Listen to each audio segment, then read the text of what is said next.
Let me now introduce you to Kevin Sivils, U.S. History and World War II instructor and also author. Mr. Sivils, can you please share with us where you stand on the issues of affirmative action? Well, as a general rule, I'm not in favor of it, although I do understand the premise on which it was originally based. Discrimination, racism, unequal access to things every citizen in the United States should have access to is pretty much everyone. There should be no disagreement on those issues. It's wrong. But my issue with affirmative action is that it's not serving the purpose for which it was truly intended to serve. The government should always ask the same question a physician should, which is first, do no harm.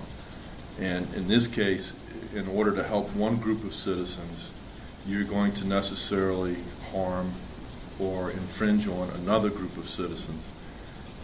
And I just think there's a better approach long-term for society that's going to benefit everyone, including society as a whole, as opposed to taking the approach the government does with affirmative action.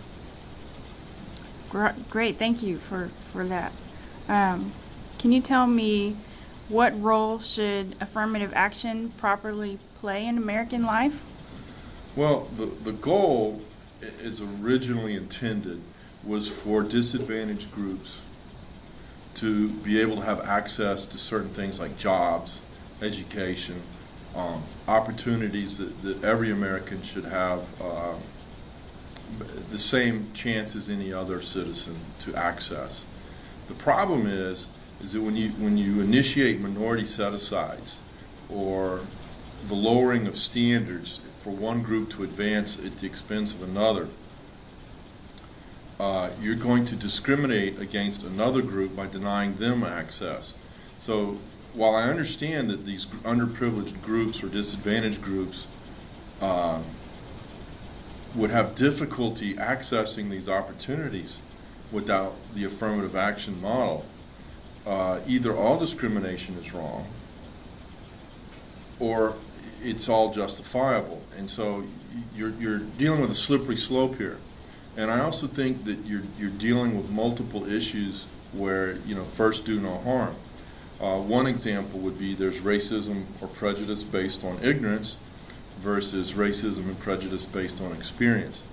If I'm biased against a specific group or individual based on ignorance, experience and education can eliminate the source of ignorance, and over time that bias can be overcome.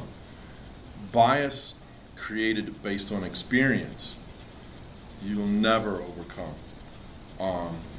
And so individuals who are qualified for jobs or educational opportunities who are denied so that others who are not as qualified can access those opportunities, that's going to be a tough thing in the future to convince them that minorities or disadvantaged groups should ever have any type of opportunity or chance. And you're going to create an individual who's biased against them. The root of the problem, as I see it, is that we say discrimination is wrong, yet in practice we discriminate against one group in order to make up for past inequities for another group. And we state that meritocracy, achievement based on merit, is the goal, yet action does otherwise. Another two issues I have with the whole concept is you create a sense of illegitimate entitlement. I'm entitled to this opportunity because I am a member of a disadvantaged group. And in reality, you're setting that individual up for failure. They're not prepared or equipped to take advantage of that opportunity. So when you put them in the opportunity, they're not going to succeed. And then when they experience failure, they're going to place blame somewhere other than where it resides, which is with the system and with them. Individuals who achieve based on their own merit, even with the help of others, because no man is an island, everyone needs the help of others.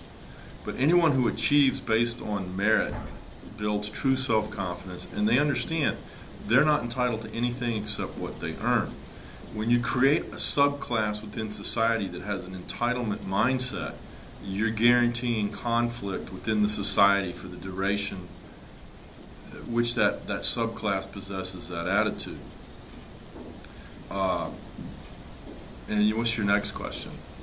Well, I was wondering, do you believe that we as American citizens are obligated to guarantee equal outcomes by race or only equal opportunities? Equal outcomes can't be guaranteed by anyone. The most qualified person in the world can fail, and a person who's less qualified, by a combination of perseverance, seeking the wisdom of individuals who can best guide that individual, good fortune, timing, luck, all those things can succeed. So even with a stacked deck, you can't guarantee outcome. What you can guarantee is that you're going to have equal access, and people should have equal access. Over time, if you truly advocate meritocracy and the idea that no one is entitled to anything other than what they earn or they're qualified for, over time, society as a whole is going to benefit from that. You don't make the weak stronger by weakening the strong. You don't raise the underprivileged or the disadvantaged by weakening or taking away from those who are more advantaged. Redistribution of anything that's not earned ultimately hurts everyone. Well, thank you, Mr. Sivils, for taking the time to answer these questions for us and sharing your perspective on this very controversial issue.